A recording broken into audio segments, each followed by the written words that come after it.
Matthew chapter 14, verses 25 through 33. This is the New American Standard Version.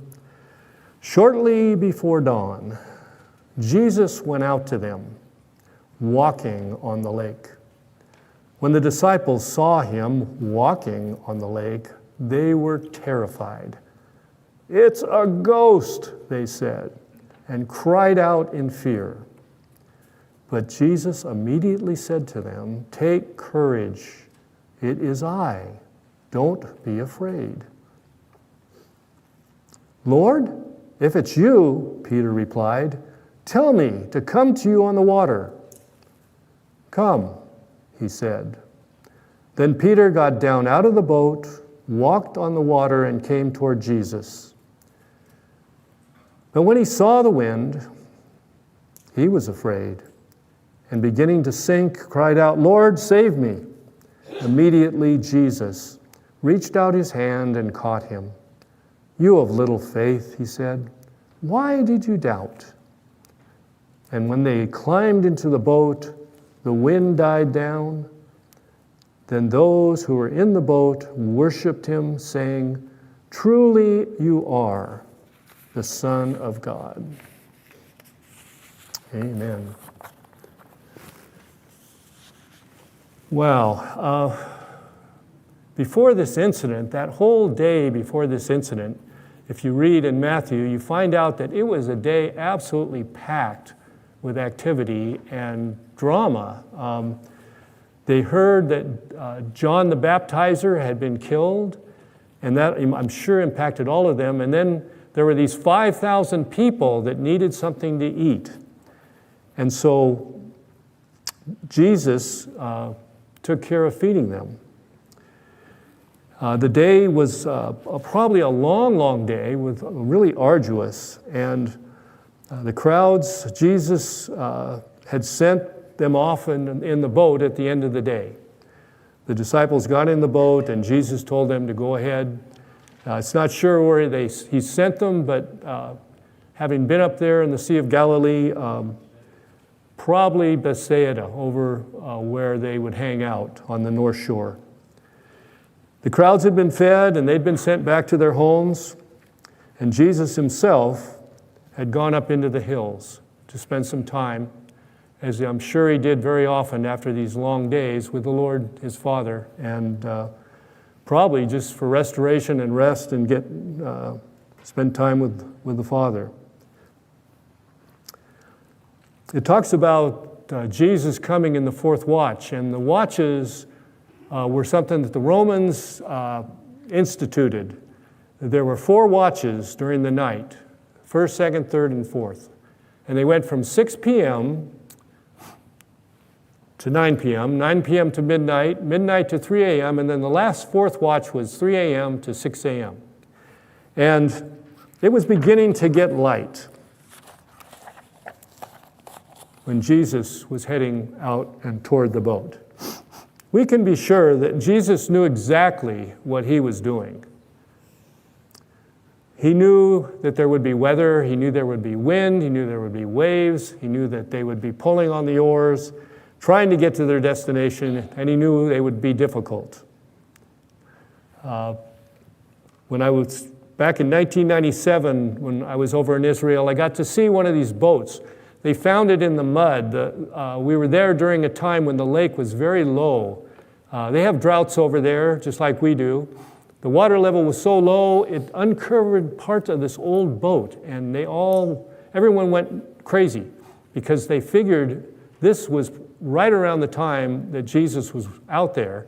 And so they took the boat out of the mud very carefully, because the mud preserved it, and then they put it in this hermetically sealed room, and they slowly restored the boat to try to get it back to what it looked like. And these fishing boats were not that big. They were probably, 24, 30 feet long maybe, with an 8-foot beam, and that's the boats that they used during the time that Jesus was here. And that's the kind of boat that all those fishermen used. So when they're out there in that sea, you can imagine what it was like. we all live here in Mendocino County, and we have a lake over the hill called Clear Lake. And it's interesting that Clear Lake, a lot of times Gary will share with us how many similarities there are between Mendocino County and Israel.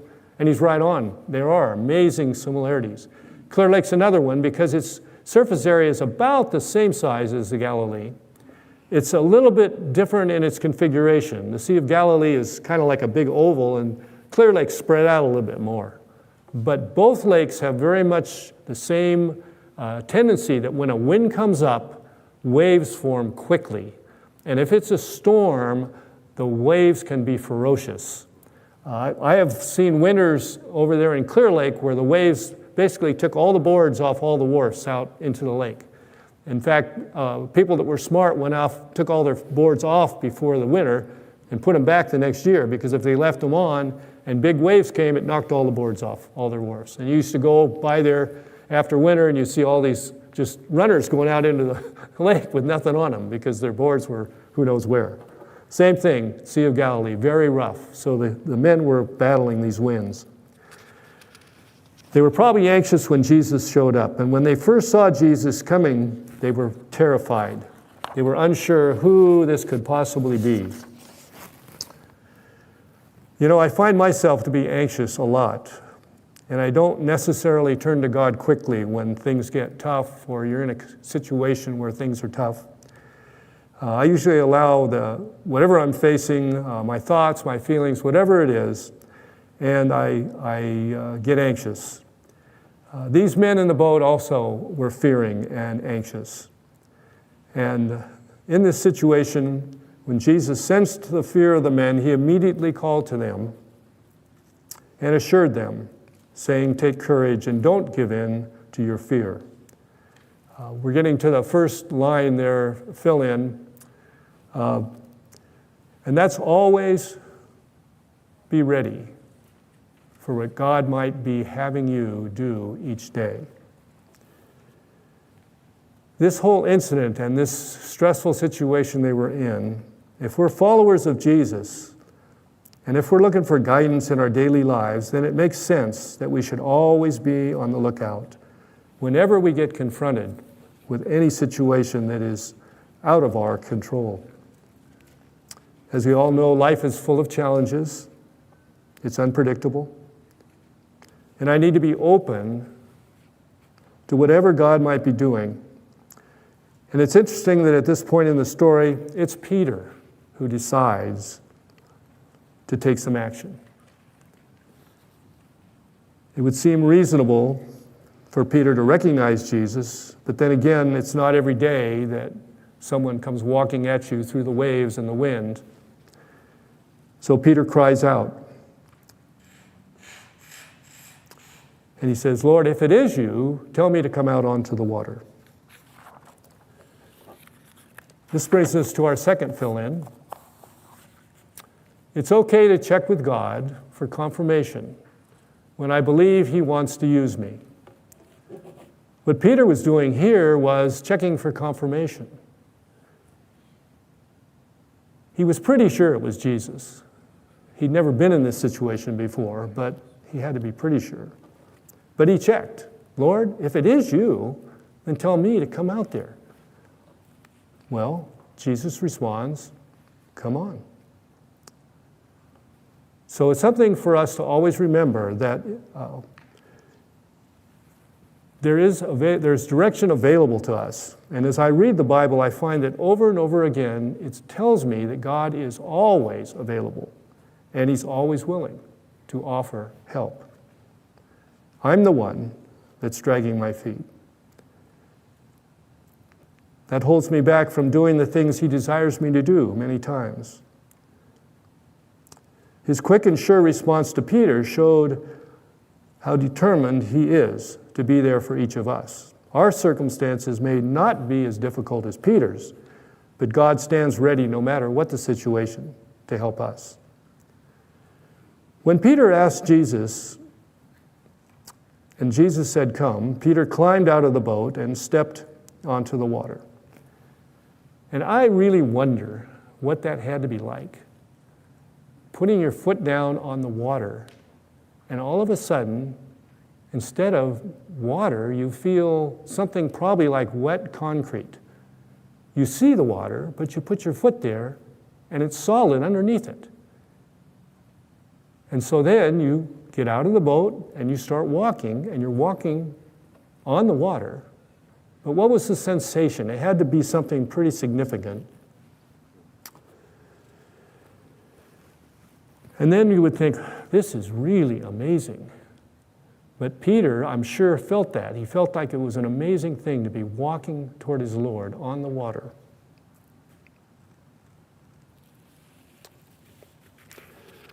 The only problem is that sometimes when we are in a situation like that, our mind starts working. And I think this is what happened in Peter's mind. Peter got out of the boat. He felt the solid surface.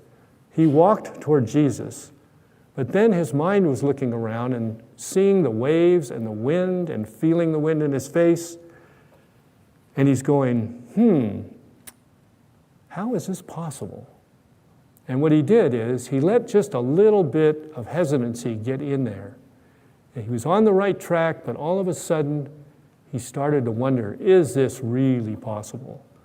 And when he did that, he started to slowly sink, and the surface that he was walking on started to disappear. And I think he realized immediately that he had made a big mistake. And he called out, "Lord, save me." And Jesus immediately reached out and took hold of Peter and brought him to himself. And what did Jesus say to Peter? He said, "You of little faith, why did you doubt?" Now, Jesus did not say, "Peter, you have no faith." He didn't say that. He said, "You of little faith," because it's really important here to understand that Peter, it wasn't because Peter didn't have faith, it's because Peter allowed a human condition called doubt to get in the way of his faith. And when he thought and he let that doubt come in, that was his undoing. Now, the Word of God tells us that faith is a gift of God, and when you are a believer, you have the faith of God in you to use in many situations.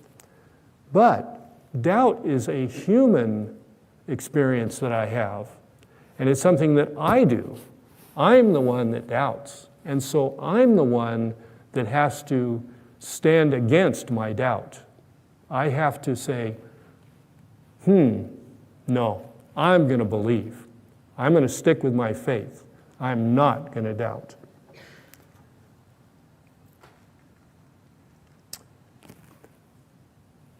The next fill-in that comes is when you step out in faith, continue to remember to continue in faith. It's very important that when we are walking in faith, that we remember this is an ongoing process and we have to keep going. Peter cried out for Jesus to save him. Jesus responded. Jesus brought Peter back to the surface. And then the next fill-in,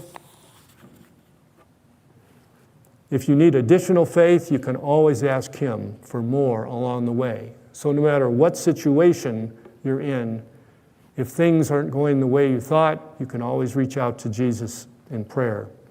Peter had the faith that he needed to walk on the water with Jesus, but Peter also had to turn away from the doubt he allowed to enter his mind. As Peter allowed doubt, he began to slowly sink. And when he realized this, he immediately cried out. And Jesus immediately responded. And Peter was pulled back to the surface of the water. Now, it's interesting that if we look at the rest of Peter's life and the rest of the New Testament and then in the book of Acts, we see a huge change in Peter over that span. And it wasn't that many months we're talking about or years.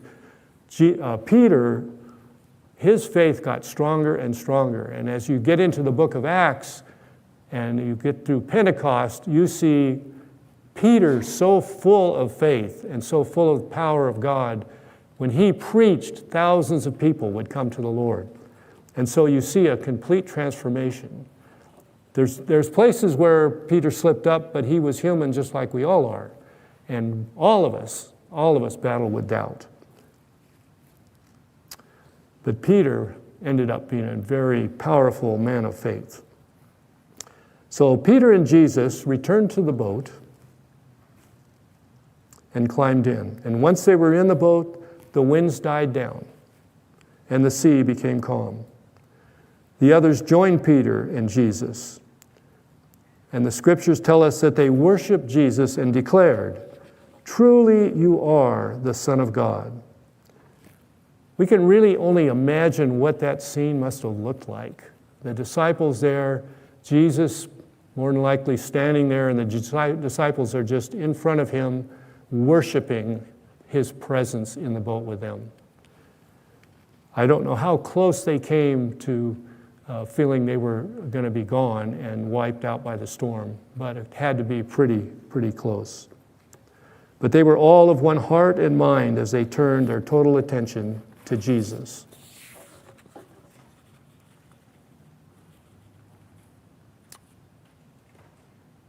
Next line. Next fill-in. This line, his presence is always required with whatever I am doing for him.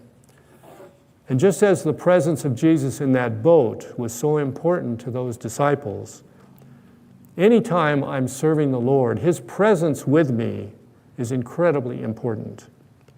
For whatever I'm doing for him, I need Jesus with me. And this is the lesson to be learned as we reflect on the whole story of Jesus and Peter out there together on the water. As we go through each day, we need to remain constantly in the knowledge of Jesus being with us. One of my weaknesses is my usual habit of getting caught up in doing my own stuff. My head tells me it's okay, I can handle this, no problem. But then the situation changes, and in a heartbeat I realize I can't. I need Jesus. I need him. And even in the small stuff, I need him. And this is an attitude that I need to cultivate in my own life on a daily basis. The next fill-in. In the end, it's all about Jesus and my willingness to make him the priority, because that's really what it's all about. If we put him first, then the rest takes care of itself. So when I make him the priority in what I'm saying and what I'm doing, and I need to make sure that I invite him into everything that I do and every activity that I participate in. His desire to be my constant companion, it is his desire to be my constant companion. And I need to make that my desire as well. So what was Jesus thinking when he came walking toward the boat and was carrying his men? He'd sent them out in the boat earlier. He was giving them an opportunity to learn a lesson in walking by faith and not by sight. And Peter was the one that took up the opportunity. He saw his teacher doing something that was a little out of the ordinary, to say the least, and Peter decided to join him. And as I was considering what Jesus might be saying to me through this story, it could be a number of things. You know, I look around at our church here at New Life, and I see a lot of opportunities to do a lot of things. And I think that's one of the things we need to be conscious of as we attend this church and as we're members of the body. We need to pray and we need to seek where the Lord would have us serve him and in what capacity, and we need to examine the gifts that we have and the talents that we have, and then pray and ask him to use those in wherever he would see fit. I think that's really important. And I'm real excited about, what's going on here. The Lord is moving. The Lord is working. One of the things we were able to attend down in Costa Rica was a bilingual service. And I was sharing with Brian, the worship team there was a bilingual worship team. And they did worship half and half Spanish, half English, in a way that I've never experienced before. That was very interesting and very powerful. And I found it to be very, very powerful. And I'm My prayer is that eventually he would work on something like that here. But Jesus was right in the middle down there, and it was just a great church to be a part of just for a morning worship. So, the bottom line is, are my feet in the boat, or are my feet on the water? And I think I've spent quite a few years of my Christian walk sitting in the boat, because it takes, something has to happen to you to get you out of the boat. But I think that's where we all need to be. I think we all need to get out of the boat and get on the water with Jesus. And so that's something to pray about and think about. We all know where we are. We all know how we are doing in our relationship with the Lord, and I think He's perfectly capable of telling us what we need to do. And then there is an option, though, that I haven't talked about. Because it is possible that you're not even in the boat, period. Which means you have not chosen to believe in the Lord Jesus.